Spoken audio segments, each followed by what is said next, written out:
in a violent nature, interesting concept. I'll give it that. This is an interesting concept on paper, but it does not translate well to screen.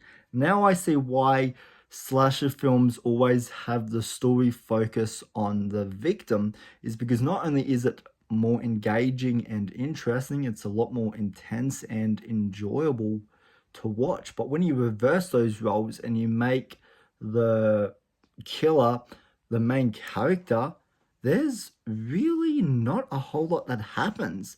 Literally, this whole film is the camera is centered from the back of him, and he's walking and walking and walking and walking more, and occasionally he kills someone. And then we're back to walking and walking and walking. This film is just way too long. This maybe could have been like a 10-minute short, and I think it would have worked really well as a 10-minute short. Did this need to be feature length? No. Like, I understand what they were going for, and this is a very experimental type of slasher film, but it just shows that why slasher films are so good when you're not aware of the killer. And I think it works a lot better when you're not sure where the killer is. Like, I love the forest setting. It's a very traditional setting for a slasher film, and it works really well.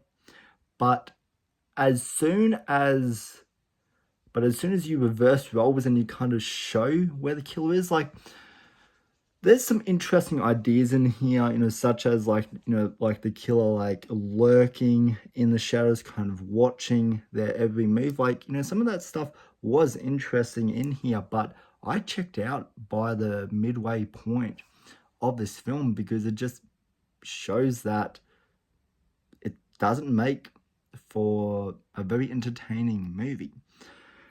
But on the other hand, if I was to make a top 5, top 10, best horror kills of 2024, there is one kill in here that I thought was terrific. Like, the practical effects, the brutality, the gruesome factor of it, it works really well. It's a really unique and inventive kill that when I saw it, my mouth dropped, because it's very rarely that we actually get, good horror kills anymore, let alone good slasher films. And this kill is going right to the letter to probably like the best, I think, in any slasher film, I'd say.